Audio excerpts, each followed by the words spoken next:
नमस्कार. ग्रंथ सूक्त भाग 31, सत्र चौथे, सूत्र गजानन महाराज. ग्रंथ सूक्त या आपल्या मालिकेच्या चौथ्या सत्रातल्या दुसऱ्या भागाचं आपलं आजचं पुस्तक आहे. दास भार्गव लिखित गणिगण गणांत बोते शोध आणि बोध. गणिगण गणांत बोते शोध आणि बोध हे दास भार्गव किंवा दादाजी यांचं, दादाश्री यांचं हे पुस्तक शिल्पा प्रकाशन पुणे यांनी प्रकाशित केलंय. त्याच्या प्रकाशक आहेत मंजरी तामणकर पुणे आणि त्याचं संपादन आणि संकलन केलंय आलोक हंपीहळ्ळीकर यांनी. याची पहिली आवृत्ती 6 एप्रिल 2025 या रामनवमीच्या मुहूर्तावरती प्रकाशित झाली. आपल्यापैकी अनेक जण संतश्रेष्ठ श्री गजानन महाराजांचे भक्त आहेत. अनेक जण नियमितपणानं गजानन महाराजांच्या पोथीचं म्हणजे हरिभक्त परायण दासगणू महाराज विरचित श्री गजानन विजय या ग्रंथाचं पारायण करत असतात. अनेक जण शेगाव वारीही नियमितपणानं करत असतात. त्याखेरीज अनेक ठिकाणी असणाऱ्या गजानन महाराज मठातही आपण अनेक जण जात असतो. आपल्याला गजानन महाराजांनी सांगितलेल्या बोधवचनांची कल्पनाही असते, पण आपल्याला गजानन महाराजांनी सांगितलेलं तत्वज्ञान किंवा त्यांच्या बीजमंत्रांचा नेमका अर्थ पूर्णपणानं माहिती नसतो. अगदी फारशी सोडा, पण बिलकुलच काही वेळेला माहिती नाही, अशी ही आपली याबाबतची स्थिती असते. आणि ही उणीव दूर करण्यासाठी हे पुस्तक लिहिलं गेलं आहे, असं गणिगण गणांत बोते शोध आणि बोध या पुस्तकाच्या प्रस्तावनेत किंवा संपादकीय मनोगतात म्हटलं गेलंय. गजानन महाराजांच्या प्राकृत भाषेतील महामंत्रांचं भगवद्गीतेतल्या श्लोकांमध्ये असणारं उगमस्थान शोधण्याचं कार्य या पुस्तकात करण्यात आलंय. केवळ भगवद्गीता असंच नव्हे, तर मार्कंडेय पुराण, मुद्गल पुराण, ऋग्वेद यांच्याशीही गजानन महाराज यांच्या तत्वप्रणालीची या पुस्तकामध्ये सांगड घालण्यात आली आहे. त्याची चुणूक पुस्तकाच्या पहिल्या पानावर पुस्तकाच्या शीर्षकाखालीच असणाऱ्या अशा ओळीपासून येते. कारण ती ओळच अशी आहे, जाणून घेऊ गोष्टींच्या पलीकडचे गजानन महाराज. जाणून घेऊ गोष्टींच्या पलीकडचेच गजानन महाराज. आणि हे पुस्तकाचं शीर्षक देणाऱ्या पानावरती शीर्षकाच्या खालची दुसरी ओळख आहे किंवा दुसरी ओळ आहे, श्री गजानन महाराजांनी प्रत्यक्ष कृतीतून सांगितलेल्या तत्वज्ञानाची ओळख. म्हणजे पहिली ओळ जाणून घेऊ गोष्टीच्या पलीकडचे गजानन महाराज आणि दुसरी ओळ करून घेऊया तत्वांची ओळख.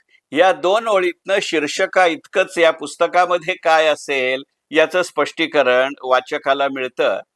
आणि कदाचित या दोन ओळींमुळे आणि शीर्षकामुळे आपल्याला आपल्याच अज्ञानाची जाणीव तिथपासनं सुरू होते असं म्हणायला हरकत नाही. आता हेच बघा ना, या पुस्तकाचं शीर्षक आहे गणिगण गणांत बोते. गणी गण गणांत बोते. आपण सगळेजण सदैव म्हणतो ते मात्र असतं गणगण गणांत बोते. आणि मंत्राच्या बाबतीत उच्चार महत्वाचे असतात असं गजानन महाराजांचं सांगणं आहे. अगदी गजानन महाराजांच्या पोथीमध्ये सुद्धा तैलंगी ब्राह्मणांचं जे वर्णन केलं गेलंय, जो प्रसंग सांगितला गेलाय, तो आपल्यापैकी सगळ्यांना माहिती आहे. आणि अशा वेळेला जे महाराज त्यांच्या उच्चारांबाबत, मंत्रांच्या उच्चारांबाबत इतके दक्ष आहेत, जागरूक आहेत, त्यांचाच मंत्र ते स्वतः म्हणत असत, गणिगण गणांत बोते. आपण सगळे म्हणतो गणगण गणांत बोते. आणि यामध्ये दास भार्गवजी असं म्हणतात की जे स्वतः एक प्रतिभावंत लेखक आहेत, गजानन महाराजांच्या तत्वावर चालणं हाच त्यांच्या जीवनाचा ध्यास आहे, असं या पुस्तकाच्या ब्लर्बमध्ये म्हणजे पाठराखण मजकुरात सांगण्यात आलंय. संत साहित्याचा सखोल अभ्यास, संस्कृत भाषेवरती प्रभुत्व आणि तत्वज्ञानाचे गाढे अभ्यासक असणाऱ्या दादश्रींनी आजपर्यंत 1200 अभंगांचं लेखन केलेलं आहे. आणि गजानन महाराजांच्या आदेशानुसार महाराजांच्या अप्रकाशित राहिलेल्या अशा लीला शोधून काढण्याचं कठीण कार्य सतत 12 वर्ष दादाश्री करत होते, असंही या पुस्तकामध्ये सांगण्यात आलंय. आणि अशा अधिकार असलेली व्यक्ती या पुस्तकामध्ये महाराजांचा किंवा महाराजांच्या मंत्राचा गणिगण गणांत बोते अशा मंत्राचा अर्थ सांगताना असं म्हणतात की गणी म्हणजे स्त्री शक्ती, महाशक्ती, आदिमाया किंवा आदिसृष्टी. गण म्हणजे ब्रह्म किंवा परब्रह्म.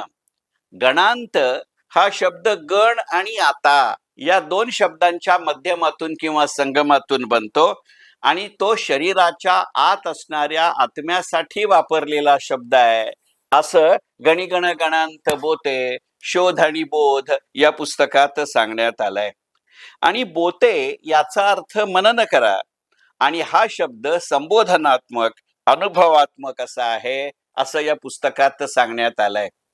एकंदरीतच महाराज चटकी वाजवत जो मंत्र म्हणत असत त्याच्यातही हाताचं मधलं बोट अंगठ्यावरती आपटत ती चुटकी वाजवत असत. या गणिगण गणांत बोते या एकाक्षरी किंवा एका ओळीच्या मंत्राचा अर्थ शक्ती आणि शिव एकमेकांपासून वेगळे नसतात असं सांगण्याचा हा प्रयत्न आहे. असं सांगणारे अनेक शब्दार्थ, मनवार्थ, ध्वन्यार्थ या पुस्तकामध्ये सांगण्यात आले आहेत. हे शब्द आत्ता मुद्दामून असे वेगवेगळे म्हटले कारण या 44 पानी पुस्तकामध्ये एकूण 6 प्रकरण आहेत आणि त्यातल्या पहिल्या 4 प्रकरणांमध्ये गणिगण गणांत बोते या गजानन महाराजांच्या मंत्राचे 4 वेगवेगळ्या पदार्थाने प्रकारे अर्थ सांगण्यात आले आहेत. पहिल्या प्रकरणामध्ये गणिगण गणांत बोते याचा शब्दार्थ सांगण्यात आलाय. दुसऱ्या प्रकरणामध्ये गणिगण गणांत बोते याचा मतितार्थ सांगण्यात आलाय. तिसऱ्या प्रकरणामध्ये गणिगण गणांत बोते याचा मननार्थ आणि अन्वयार्थ सांगण्यात आलाय. चौथ्या प्रकरणामध्ये गणिगण गणांत बोते याचा बोधार्थ सांगण्यात आलाय. 5वं प्रकरण हे गजाननोपनिषद अशा नावाचं आहे. गजानन उपनिषद असा नाव सांगत असताना मगाशी ज्या 3 पुराणांचा उल्लेख केला, मार्कंडेय पुराण, मुद्गल पुराण, ब्रह्मा, या सगळ्याशी गजानन महाराजांच्या मंत्रांचा, लीलांचा, गजानन महाराजांच्या पोथीमधल्या काही ओव्यांचा हा संदर्भासहित अर्थ किंवा अन्वयार्थ लावण्याचा प्रयत्न केलाय. कारण गजानन महाराजांच्या पोथीमध्ये दासगणू महाराजांनी अनेक पुराणातले पौराणिक ऐतिहासिक असे दाखले दिले आहेत. काही तत्वज्ञानाची वेगवेगळ्या पद्धतीनं अशी चर्चा करण्यात आली आहे. त्याचा अशा पुराणांशी किंवा त्यातल्या उक्तींशी, सूत्रांशी थेट संबंध आणि संदर्भ जोडण्याचं काम हे 44 पानी छोटेखानी पुस्तक गणिगण गणांत बोते शोध आणि बोध हे करण्याचा प्रयत्न करतं. अगदी साधं उदाहरण सांगतो की साधारणपणे आपल्याला द्वैतवाद आणि अद्वैतवाद या 2 गोष्टी माहिती असतात. परंतु या पुस्तकामध्ये एक असा उल्लेख किंवा संदर्भ येतो की खरं सांगायचं म्हणजे अशा पद्धतीचे 3 वाद आहेत: द्वैतवाद, त्रैतवाद आणि अद्वैतवाद. मग हे स्पष्ट करत असताना या त्रैतवादाची थोडक्यात संकल्पना देत तो द्वैतवाद आणि अद्वैतवादाच्या बरोबर मध्ये कसा येतो असा सांगण्याचा प्रयत्न केला जातो. आणि मग या अशा संदर्भांमध्ये गजानन महाराजांच्या पोथीचा अर्थ, त्यांच्या लीलांचा अर्थ, त्यांच्या बोधमंत्रांचा अर्थ, त्यांच्या तत्वांचा आणि कृतीचा अर्थ लावण्याचा प्रयत्न गणिगण गणांत बोते शोध आणि बोध हे पुस्तक करत जातं.